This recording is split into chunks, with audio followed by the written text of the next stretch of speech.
It was a random Tuesday afternoon.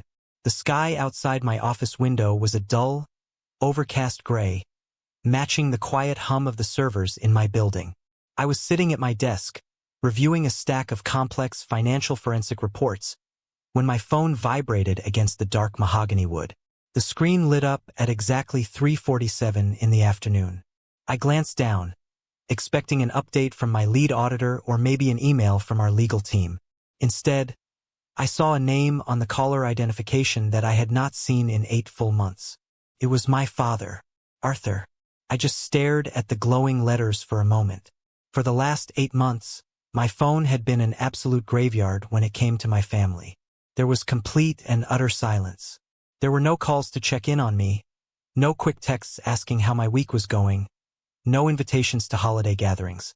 As far as my family was concerned, I simply did not exist. But now, out of nowhere, a text message sat waiting to be read. I swiped the screen open and read the short, demanding words. Family celebration tonight. Important news about the expansion. Do not be late. 7 o'clock at the country club. Bring your checkbook. I read it twice. He did not ask if I was free. He did not ask how I was doing. It was a summons, pure and simple. I leaned back in my leather chair, listening to the material creak slightly in the quiet office. I didn't feel a sudden rush of warmth. I didn't feel that old, desperate, pathetic hope that maybe, finally, my father wanted to be part of my life. I just felt a deep, freezing cold settle in my chest. You see, the timing was not a coincidence. They didn't suddenly wake up this morning and realize they missed their middle son. They didn't look at an old photo album and feel a sudden pang of deep guilt. No. At 8 o'clock that very same morning, Forbes magazine had released their new digital and print issue. And right there, dominating the business and finance section, was a full-page feature. My face was printed clearly next to a bold headline detailing the rapid rise of my forensic accounting and corporate restructuring firm. But much more importantly, there was one very specific, very large number printed right beneath my name. A $150 million net worth. I looked back down at the text message. When I was younger, I used to bend over backwards, begging for just a tiny fraction of their attention or approval. But staring at those harsh, demanding words now, I didn't feel sad anymore. I felt entirely awake. My analytical brain, the very tool that had built my empire, clicked into gear.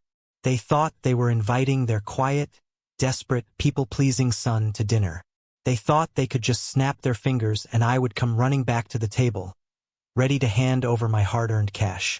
They were dead wrong. They weren't inviting a son. They were inviting a bank. And they had absolutely no idea that this particular bank was about to close its doors on them forever. I locked my phone, stood up, and walked over to the floor-to-ceiling window overlooking the heavy city traffic. I wasn't going to ignore the text. I was going to go to that dinner. But I was not going to be the man they expected. 2 hours later, I took the private elevator down to my underground parking garage. Parked in my brightly lit prime spot was my newest purchase, a sleek, roaring, custom black sports car. It was aggressive and aggressively expensive. But parked 2 spots over, sitting in the shadows, was my old car. A dull, faded, 10-year-old sedan. The clear coat on the hood was peeling terribly. The rear bumper still had a noticeable dent from a shopping cart accident years ago. I grabbed the keys to the sedan. When I turned the key, the engine coughed and sputtered before finally catching. The air conditioning vents rattled loudly, blowing out air that smelled faintly of old coffee and stale dust. It was the exact smell of my past struggles. The drive to the exclusive Oak Haven Country Club took about 40 minutes. I turned off the main highway and pulled up to the grand, imposing iron gates. The security guard, a burly guy in a crisp uniform, stepped out of his booth. He took one look at my dented, faded sedan and his face instantly contorted into a sneer of deep suspicion. He didn't even bother to hide his disdain. He leaned out, pointing a thick finger down the road, telling me the delivery entrance was around the back. I rolled down my squeaky window. I didn't smile. I told him my name was Ethan, and I was there for the family dinner. He checked his heavy clipboard, frowned deeply, and waved me through with a lazy flick of his wrist, treating me like an annoying insect. It was perfect. My disguise was working flawlessly. I drove slowly up the long, winding, perfectly paved driveway and pulled into the VIP parking area right near the grand entrance. I spotted the family fleet immediately. I parked my dirty, rattling sedan right in the front row. On my left was my father's massive, polished black Rolls-Royce. On my right was my older brother Vance's bright silver Porsche. My beat-up sedan sat wedged between their extravagant luxury cars like a dirty, rusted stain on a clean white shirt. I turned off the engine, stepped out into the crisp evening air, and walked toward the massive wooden doors. I wasn't a desperate boy walking in to beg for a scrap of love. I was a predator walking into a trap I had already disarmed. I navigated the plush, quiet lobby of the country club, my scuffed shoes making no sound against the expensive marble floors. The air smelled strongly of fresh-cut grass from the golf course and overwhelmingly expensive perfumes. I approached the private dining area and pushed open the heavy double doors of the room they always booked. They called it the Gold Room. The walls were paneled in rich, dark cherry wood, and a massive crystal chandelier hung from the ceiling, catching the light like a frozen explosion of shattered glass. In the center of the room was a large round table set elegantly for 6. Every single chair was occupied. My father, Arthur, sat at the head of the table wearing his signature power outfit. A sharp navy pinstripe suit, a red silk tie, and a heavy gold watch. It was the armor he wore when he wanted to intimidate people in boardrooms. My mother, Patricia, sat to his right, wearing a designer dress that glittered sharply under the chandelier lights. Across from them sat my older brother Vance, looking stressed with his tie slightly crooked, and my younger brother Leo, the golden child, who was already slouched in his chair, mindlessly scrolling through his smartphone. At the end of the table sat Uncle Matt, his face already slightly flushed, nursing a dark amber glass of scotch. The second I stepped onto the thick carpet, the theatrical performance began. My mother practically shrieked my name. It was a high-pitched, incredibly fake sound that immediately grated on my nerves. She stood up so violently that her heavy wooden chair scraped loudly against the floor. She rushed across the room toward me, throwing her arms around my neck before I could even brace myself. She smelled strongly of hairspray and gin.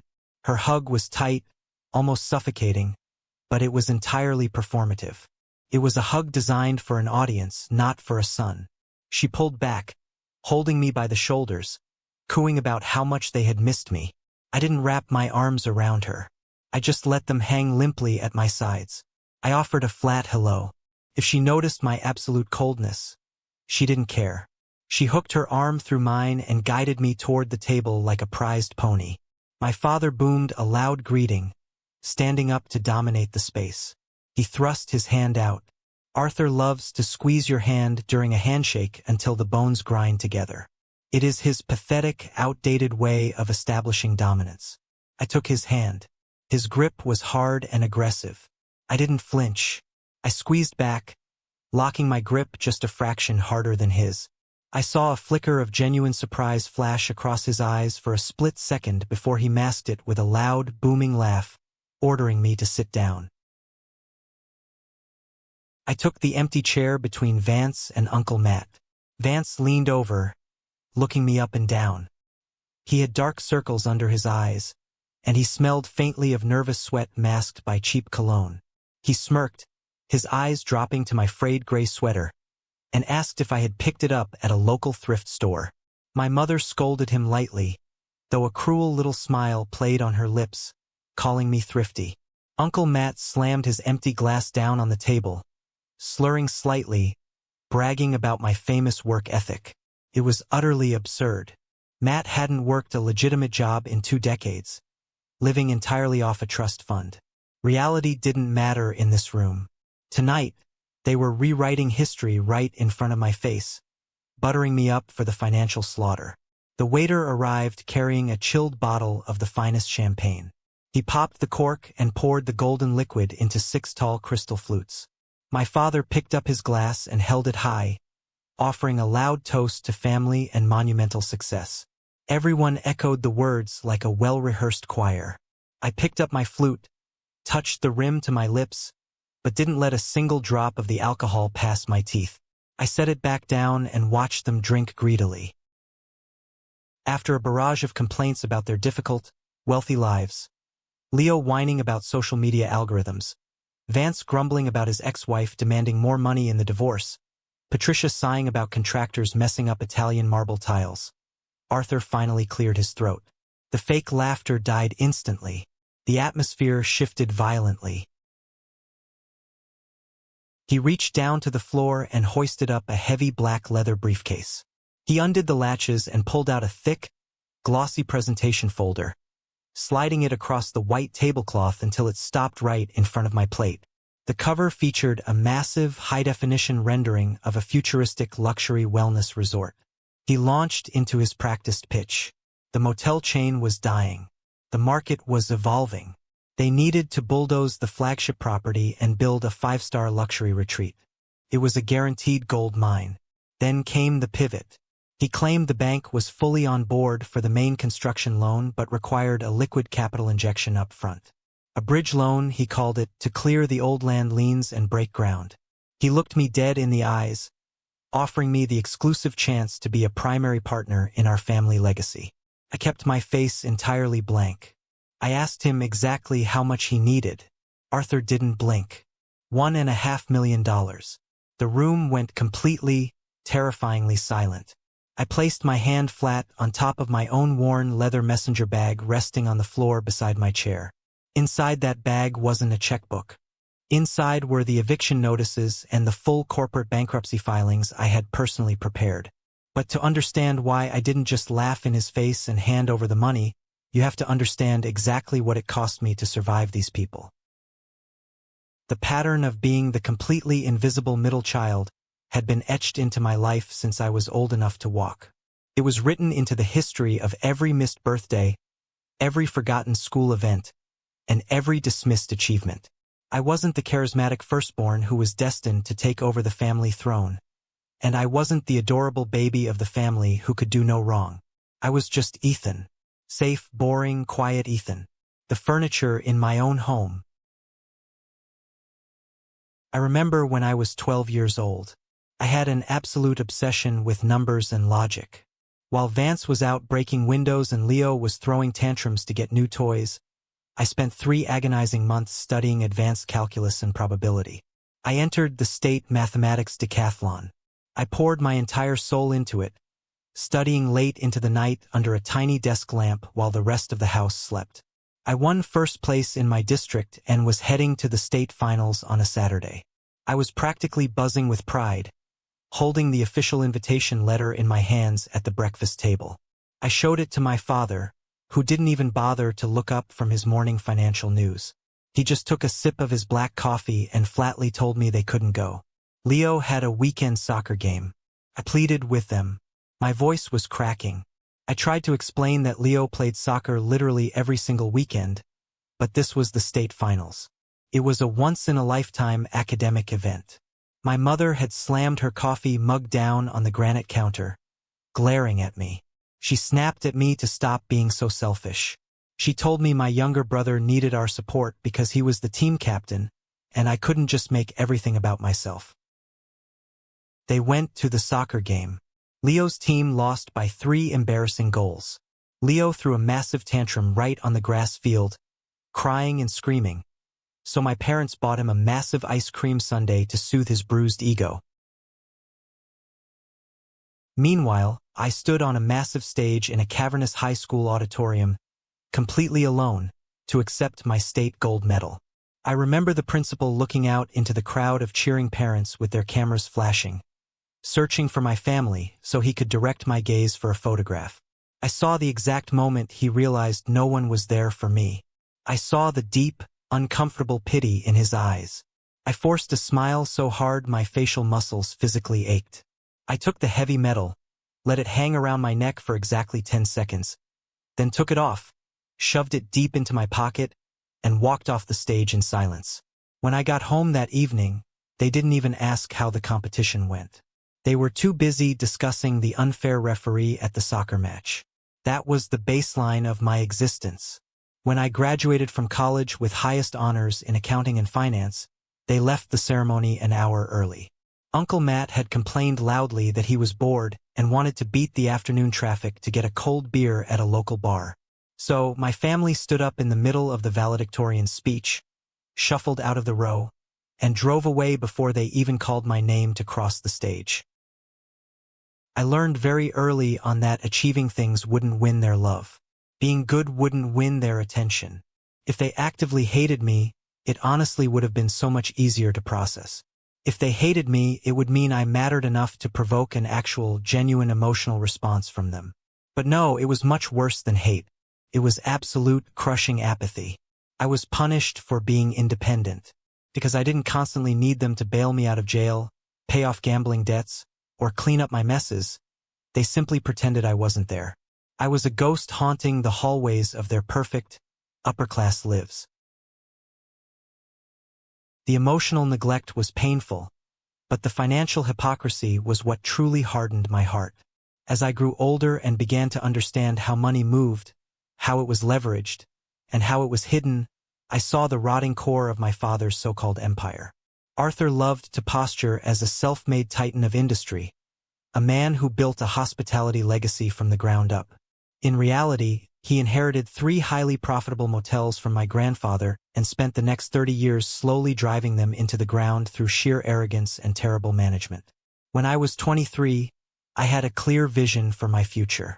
I saw the rising trend of digital corporate fraud and the desperate need for specialized forensic accountants who could trace hidden assets through complex digital ledgers.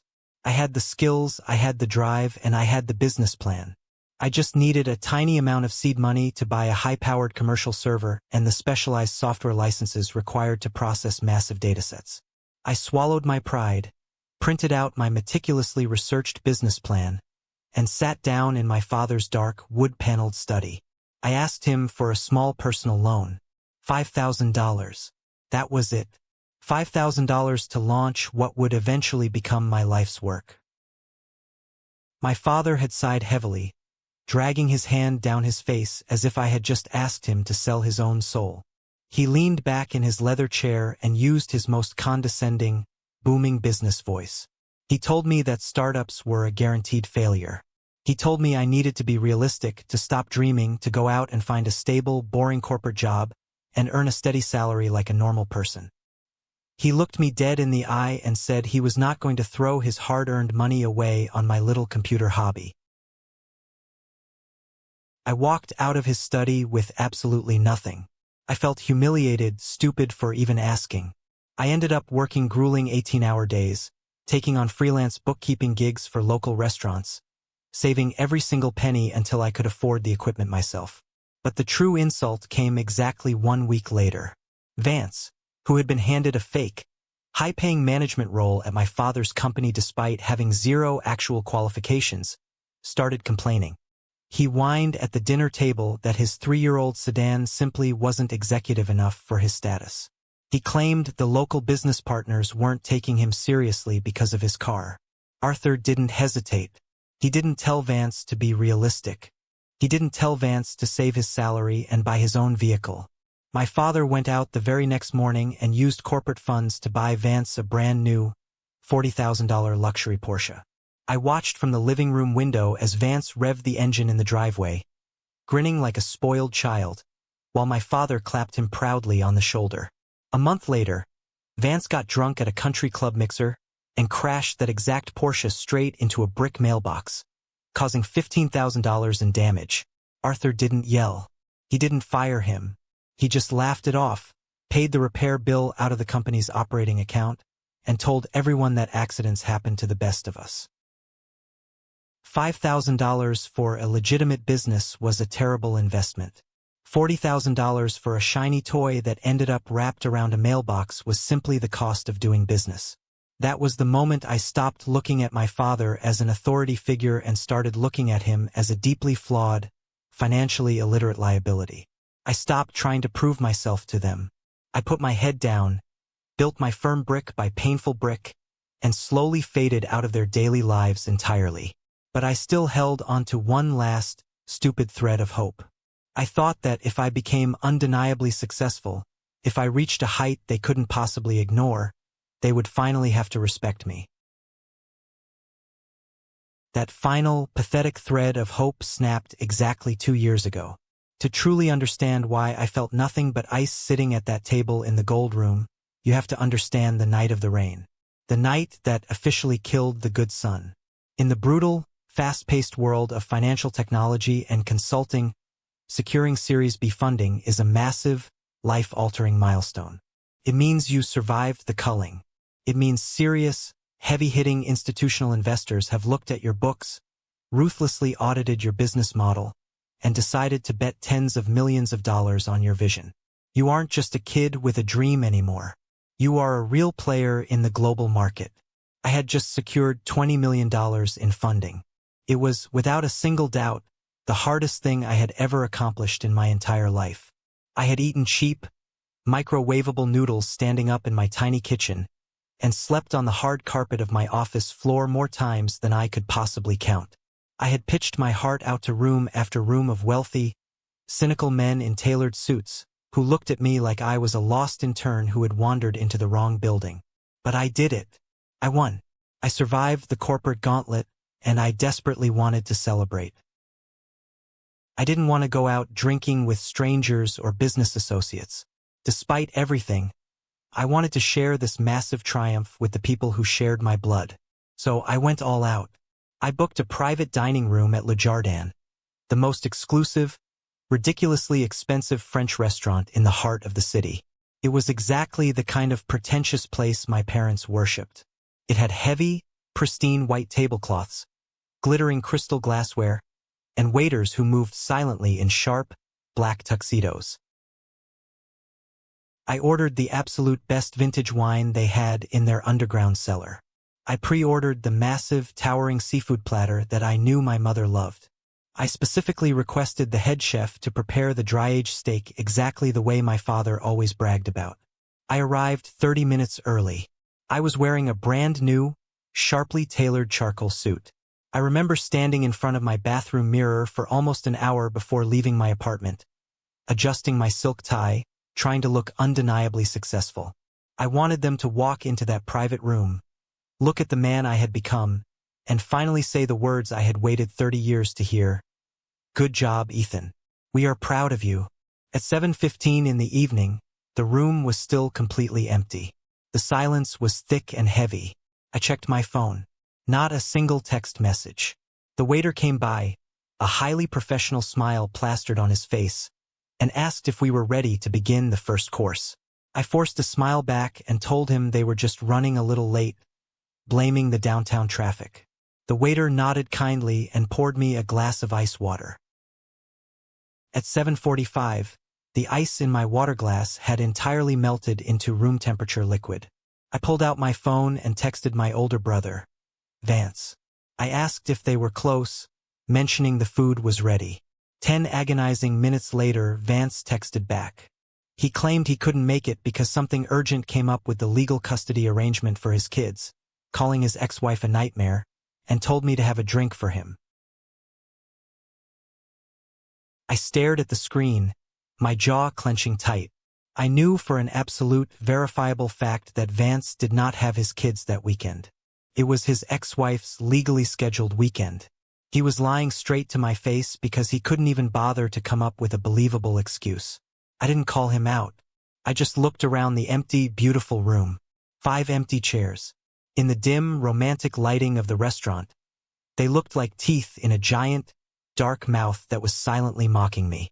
At 8 o'clock, I finally sent a text to my mother asking if everything was okay. My phone buzzed almost immediately. It was a long, dramatic text about a terrible, blinding migraine. She claimed the pain was so severe she couldn't even physically get out of bed, apologizing profusely and asking me to take pictures of the food.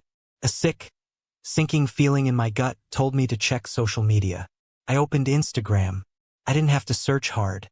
Right at the top of my feed was a video posted by my cousin less than 5 minutes ago. The location tag was a trendy, wildly expensive downtown rooftop bar. The video was loud, pulsing with heavy bass music and strobe lights. And right there, standing in the dead center of the frame, was my mother. She was wearing a sparkling silver cocktail dress, holding a massive martini glass, and throwing her head back in a loud, open-mouthed laugh. She looked perfectly fine. The camera panned, and I saw the massive banner hanging across the bar. It was Leo's influencer launch party. Leo, the golden child, had decided a week ago he was tired of trying to find a real job, so he was going to be a luxury lifestyle influencer. He had no business plan, no actual income, and no marketable skills. But he threw a party, and my parents, Vance, and Uncle Matt had all chosen to go to a fake launch party for a jobless 25-year-old over my $20 million career milestone. My father didn't even bother to text me a lie. He just ignored my existence entirely. I sat in that beautiful room for another full hour in total silence. Eventually, the waiter returned, looking incredibly uncomfortable. He gently asked if I would like to order dinner just for myself, his eyes full of raw pity. I looked at the 5 empty chairs. I looked at the massive seafood tower sitting in the center of the table, the expensive shrimp and oysters soaking in lukewarm water. I told him no, asking only for the check. I paid the $400 bill for food nobody ate. I tipped the waiter generously because it wasn't his fault my family was entirely broken. I walked out of the restaurant and onto the dark city street. It had started to rain, a cold, heavy, relentless downpour. I didn't pull out my umbrella. I just stood there on the sidewalk and let the freezing water soak entirely through my brand new charcoal suit, ruining the expensive fabric. I stood under the flickering street lamp and let the hot tears mix with the cold rain running down my face. That night, the invisible boy died. The man who walked out of that rain was forged in pure, cold logic. Which brings us back to the morning of the dinner at the country club. The morning the Forbes article dropped. When my phone vibrated and I saw Arthur's name flashing on the screen, the memories of that rainy night at Le Jardin flashed through my mind. But the pain was entirely gone. It had been replaced by a sharp, highly tuned analytical instinct. As a forensic accountant, my entire career is built on detecting anomalies. I don't look at what people say. I look at the data points they leave behind. And a sudden, urgent dinner invitation from a man who hadn't spoken to me in 8 months was a massive, screaming red anomaly. I sat in my office and stared at the text message. Important news about the expansion. Bring your checkbook. The phrasing was incredibly clumsy. My father was arrogant, but he wasn't usually this transparent. If he just wanted to leech off my newfound wealth, he would have played the long game. He would have invited me to a casual golf game, bought me a nice bottle of scotch, and slowly manipulated the conversation toward an investment opportunity over a few weeks. That is how the wealthy grift each other. But a same-day summons? Demanding I bring financial instruments to a dinner? That wasn't greed. That was pure, unadulterated panic. He was out of time. I closed my office door, locked it, and walked back to my desk. I opened my heavy-duty encrypted laptop. I didn't need to hire a private investigator. I didn't need to ask my family any questions. In the modern financial world, if you know exactly where to look and how to bypass the standard corporate smokescreens, there are no real secrets. Everything leaves a digital paper trail. Every mortgage, every lien, every corporate tax filing, and every court docket is recorded. I cracked my knuckles, pulled up the state's commercial property database, and typed in the primary holding company for my father's hospitality group. I decided to do a little routine due diligence on my own blood. I expected to find some minor cash flow issues or maybe a maxed-out corporate credit line. What I found within the first 45 minutes of digging was a catastrophic, bleeding financial hemorrhage of epic proportions. I started with the basics: public tax records and state hotel occupancy reports. Arthur always bragged about the motels being a gold mine. The data told a violently different story.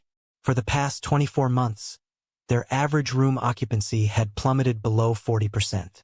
They weren't just losing market share. They were keeping empty buildings fully staffed and air-conditioned while generating almost zero revenue.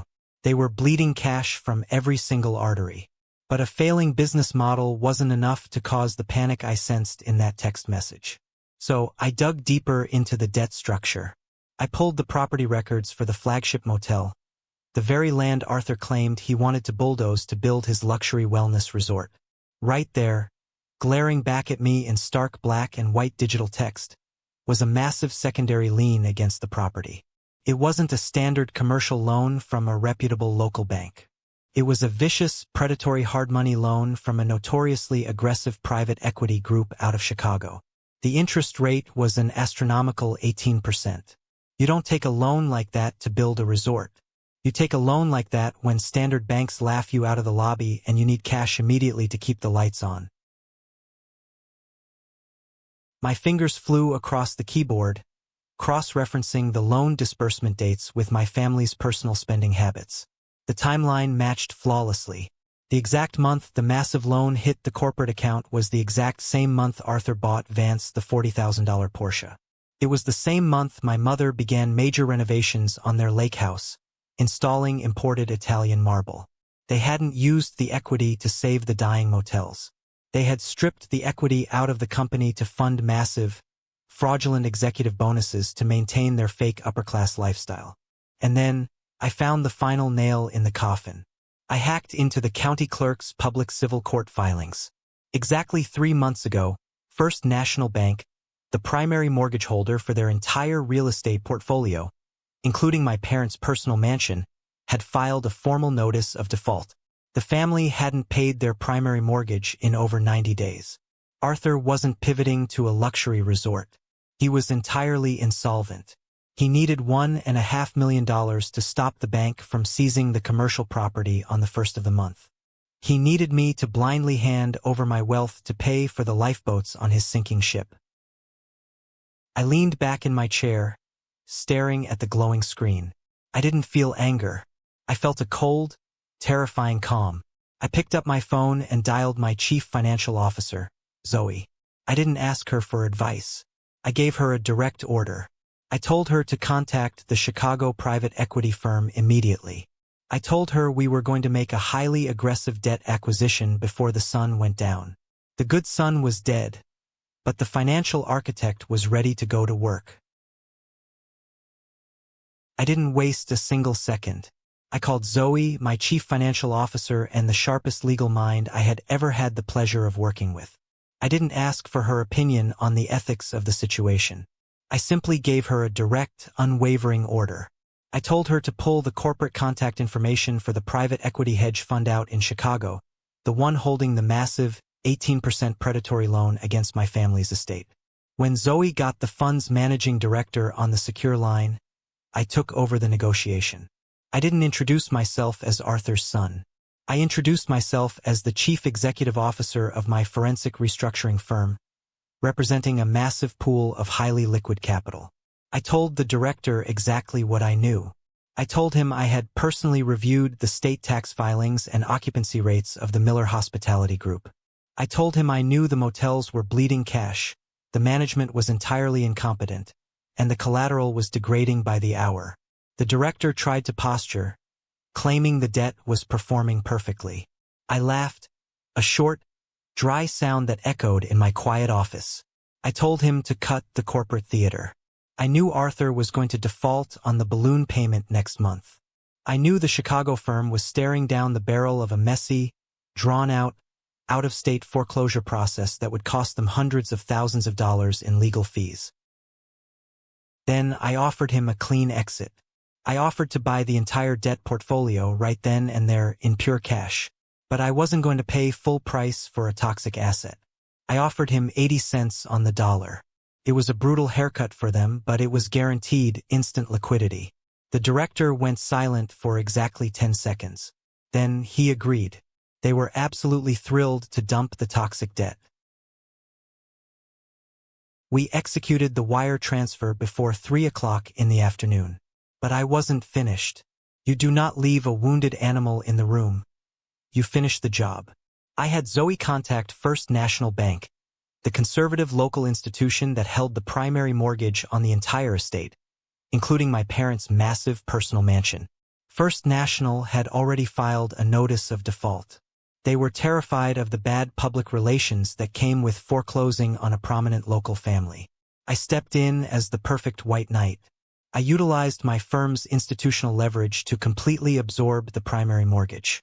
First National was so relieved to get the non-performing loan off their balance sheet that the paperwork was fast-tracked through their legal department in less than 2 hours. By 5 o'clock in the evening, as I was adjusting my gray sweater to head to the country club, my firm legally owned every single piece of debt attached to the Miller family name. We owned the motels. We owned the land. We owned the secondary lien on the lake house. We even owned the corporate debt tied to Vance's polished silver Porsche. Zoe and I sat in the boardroom, compiling the documents into heavy, stark blue legal folders bearing the official seal of the state court. We printed the formal eviction notices. We drafted the absolute, unconditional corporate surrender documents. We finalized the Chapter 11 bankruptcy threat. It was a masterpiece of financial warfare, completely airtight and legally impenetrable. I packed the blue folders into my worn leather messenger bag. I was no longer a discarded son. I was their primary creditor.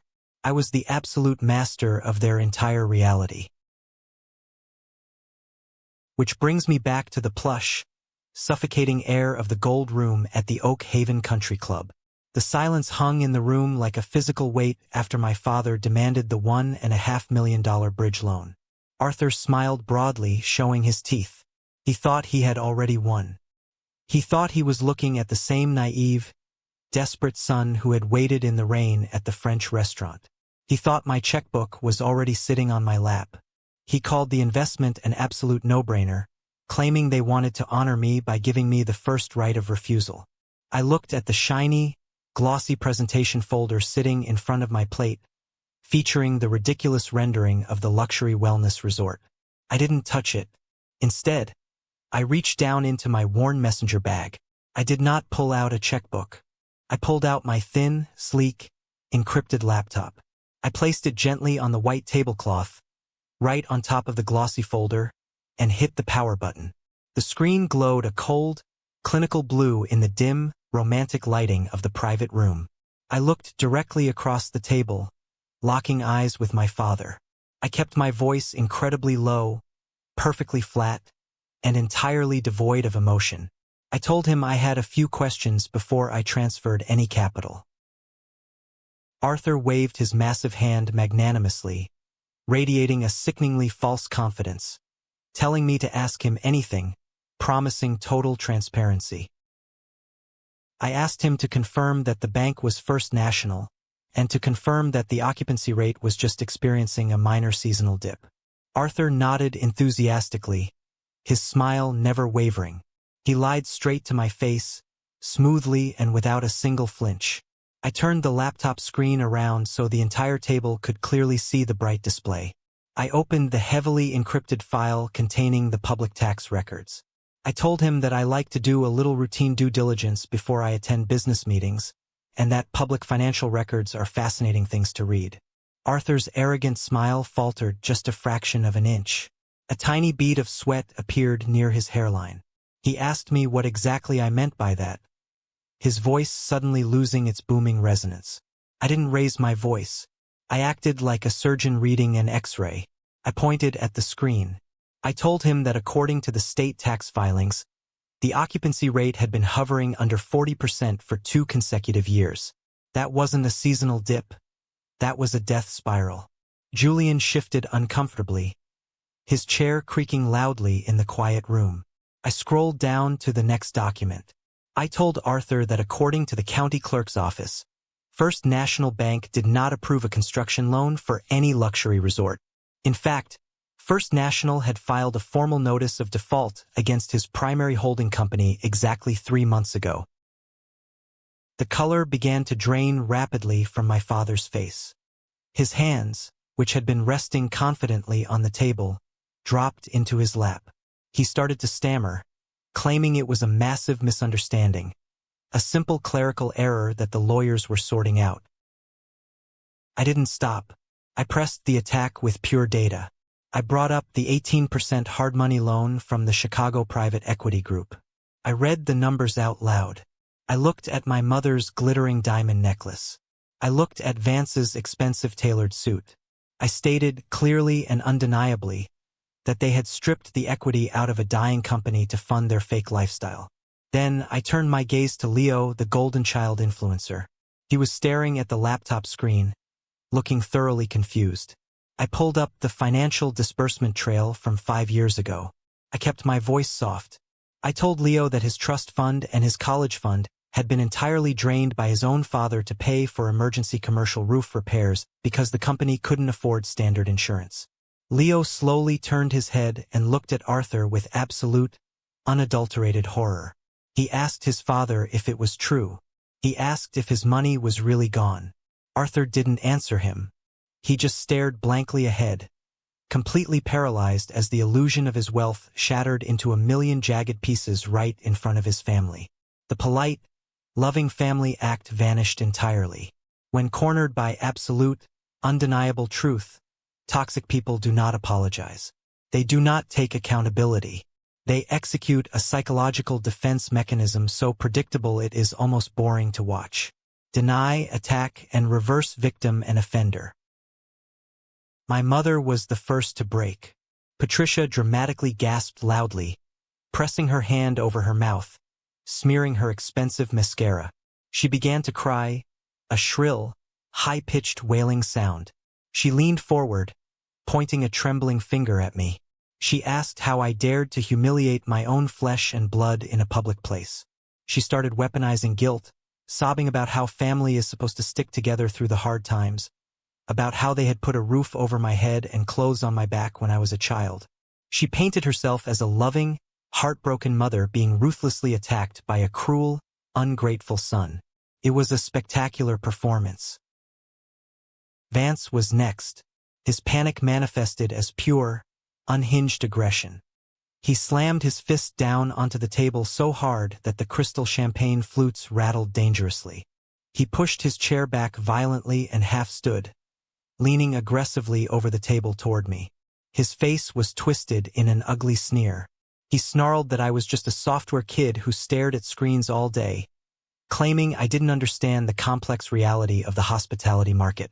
He called me a vindictive, selfish monster who was just trying to punish them because I was jealous of his success. Uncle Matt, swaying heavily in his chair from the alcohol, slurred loudly that I was a cold-blooded block of ice. He sneered that nobody would ever love a miserable miser who counted pennies instead of helping his own family. And then there was Arthur. My father stood up, his massive frame looming over the table. The veins in his neck were bulging prominently against his tight silk collar. His face was a dark, dangerous shade of purple. He roared at me to shut my mouth. He commanded me to leave his club immediately. He told me that if I wasn't going to write the check, I was entirely dead to them. He yelled that they would simply find the money somewhere else, that they didn't need a pathetic, ungrateful traitor like me. The noise in the room was deafening. The screaming, the crying, the insults being hurled across the expensive white tablecloth. They were desperately trying to drag me into an emotional fistfight. They wanted me to scream back. They wanted me to lose control so they could point and say, "Look, Ethan is the crazy one, Ethan is the unstable one." I didn't give them a single drop of the reaction they craved. I did not raise my voice. I did not defend myself against the insults. I did not flinch when Vance slammed his fist. I simply sat perfectly still in my chair, resting my hands neatly on my lap. I reached out, picked up my glass of ice water, and took a slow, deliberate sip. I watched them perform their chaotic, messy drama with the detached fascination of a scientist observing a desperate experiment. When my father finally ran out of breath, panting heavily and glaring at me, the room fell into a heavy, gasping silence. I looked at Arthur, my expression completely blank. I told him that I couldn't leave the club yet, because I didn't come there to give them a loan. I came there to make a purchase. Arthur scoffed aggressively, crossing his arms over his chest.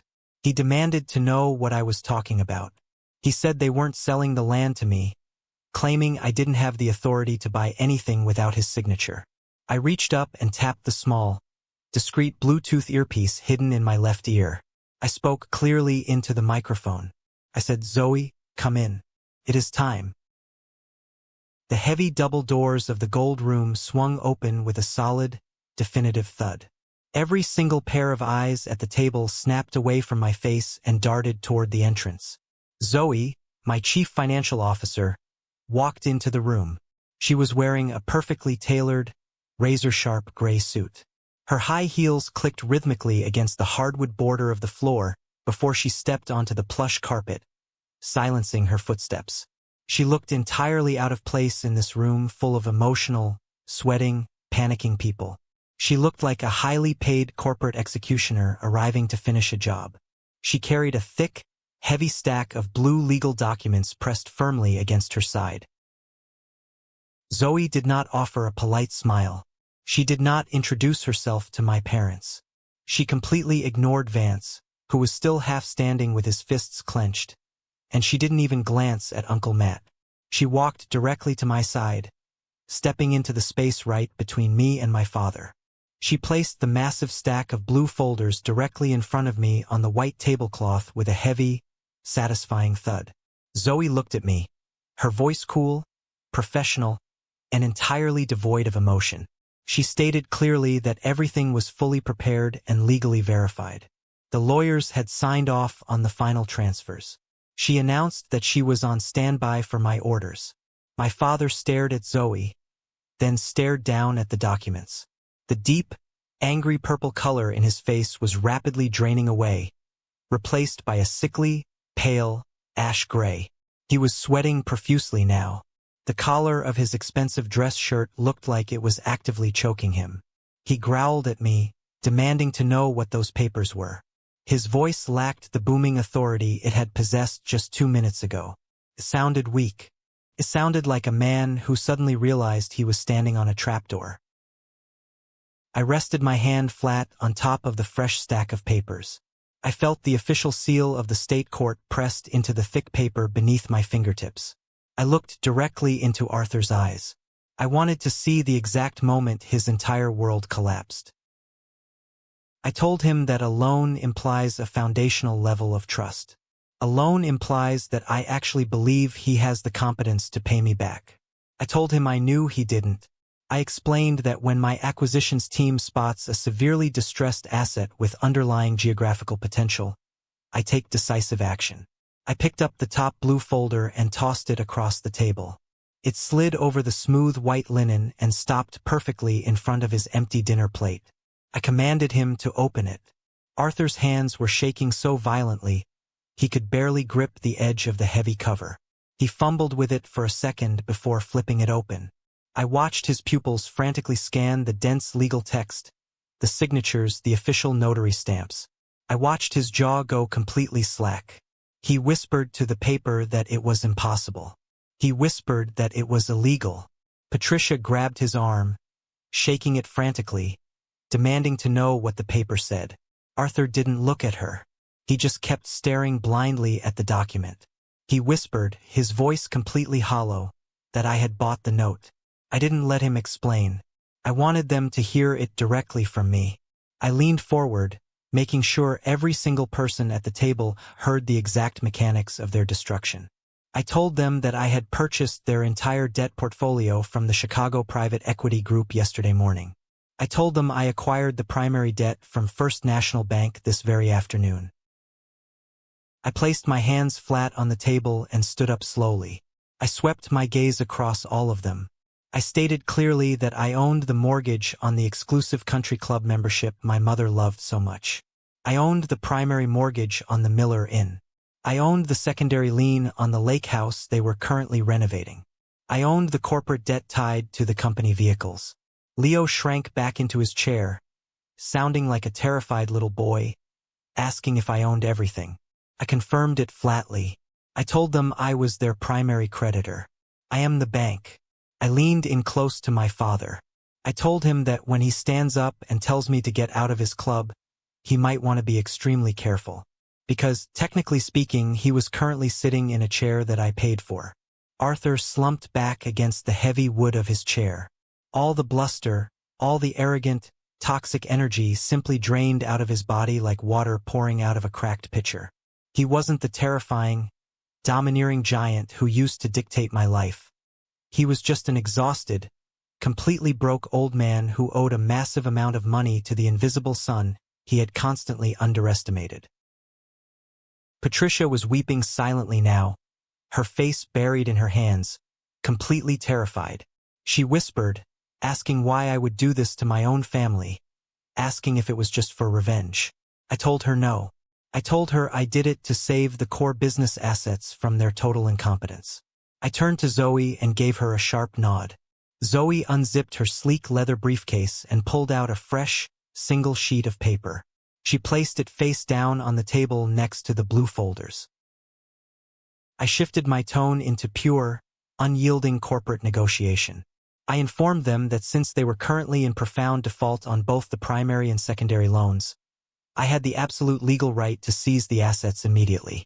I explained that I could have the local sheriff kick them out of the family mansion that very night. I could put heavy steel padlocks on the doors of the motels tomorrow morning. I could freeze every single bank account tied to their names. Patricia let out a pathetic, high-pitched whimper. But I told them I wasn't a cruel man. I was offering them a clean exit. I reached out and slowly flipped the single piece of paper over. It was a certified cashier's check. I stated my terms. I was taking over full, uncontested ownership of the entire hospitality group, effective immediately. The current board of directors was permanently dissolved. All executive positions were terminated. I looked at Vance and told him he was fired. I looked at Arthur and told him he was forcefully retired. Vance yelled that I couldn't just fire him, claiming he had a contract and a salary. I shut him down instantly.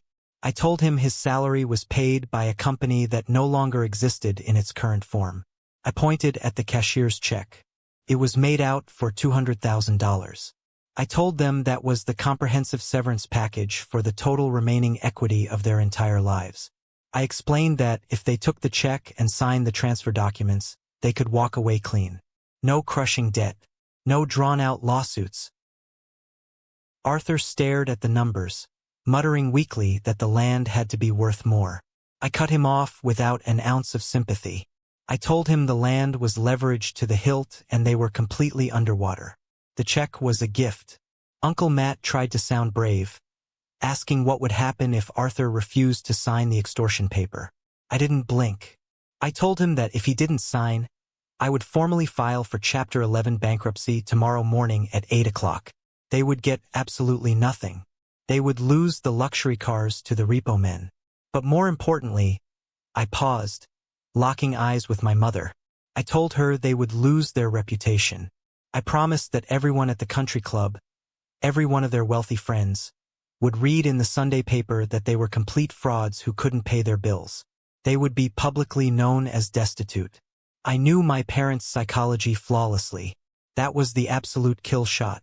They could handle being poor in private. But public social embarrassment was a fate much worse than death to them. I checked my simple digital watch and gave them exactly 5 minutes to sign. 3 agonizing minutes of whispered, desperate panic passed before I heard the heavy scratch of a fountain pen pressing hard against thick paper.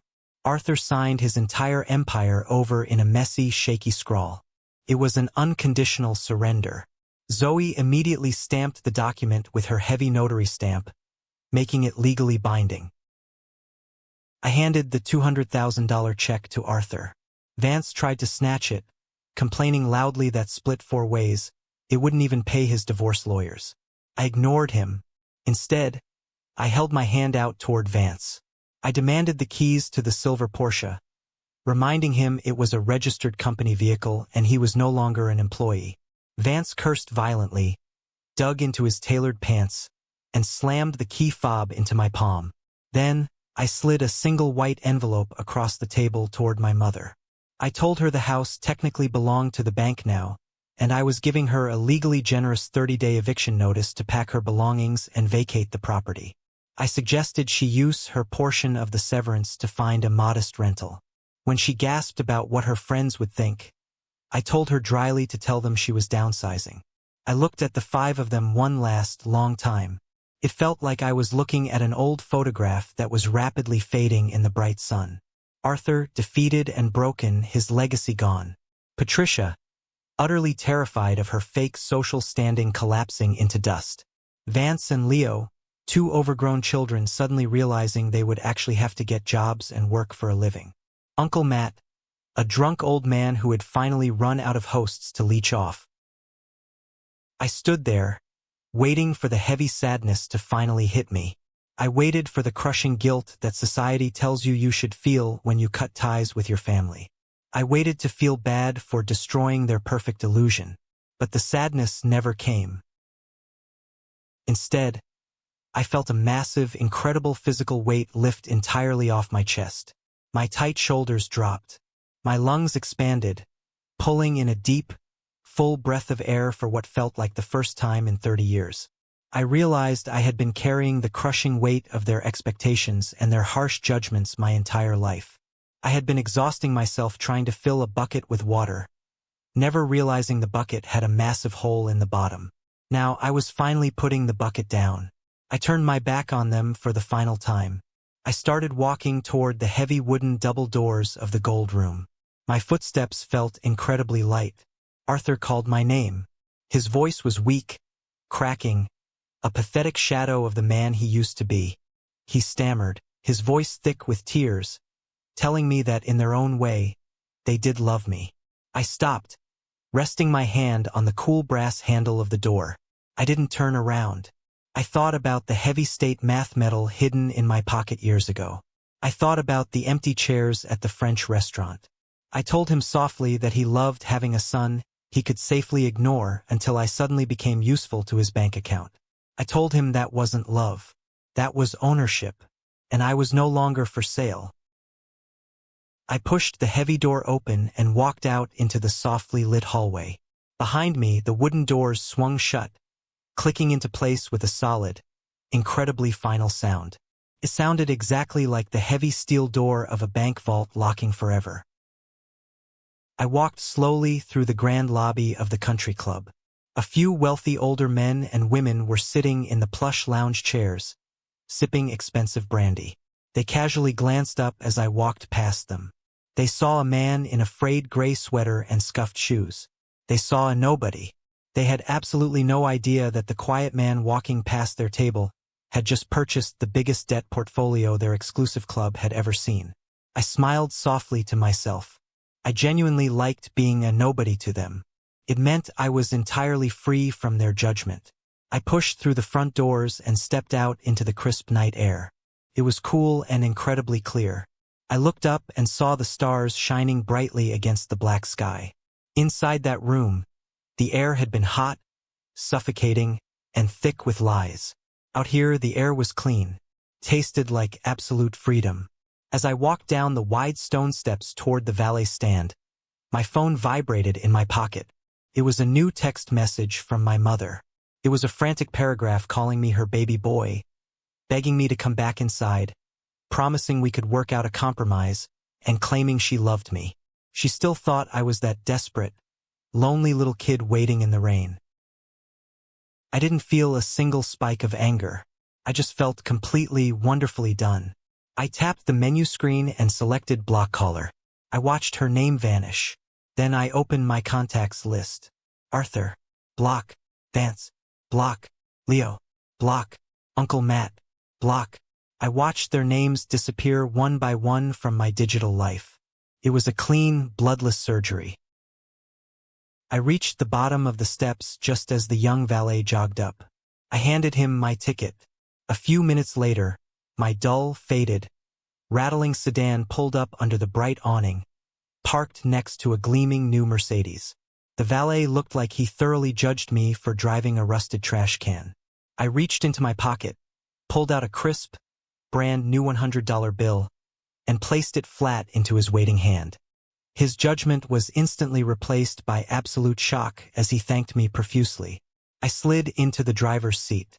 The fabric was worn thin. The car was old, dented, and loud, but it was entirely mine. I bought it with my own hard-earned money. I didn't owe a single red cent to anyone in the world. I turned the key. The engine roared to life, shaky but reliable. I steered the rattling sedan down the long, winding driveway, out through the towering iron gates, and onto the main highway leading back toward the glowing lights of the city. I rolled down the windows, letting the cool night wind rush in. I looked through the windshield at the open road ahead of me. True revenge isn't about screaming at the people who hurt you. Real, lasting revenge is building yourself up, becoming so whole, so completely successful and self-reliant that the people who tried to break you simply cease to matter. They were just footnotes now. Small, sad, irrelevant scribbles at the very bottom of the massive page of my life. Before I leave you tonight, if you are hearing my voice right now, and you know the heavy weight of walking away from toxic people to finally save yourself, drop a W in the comments. It stands for winner. You are always the author of your own life. See you in the next story.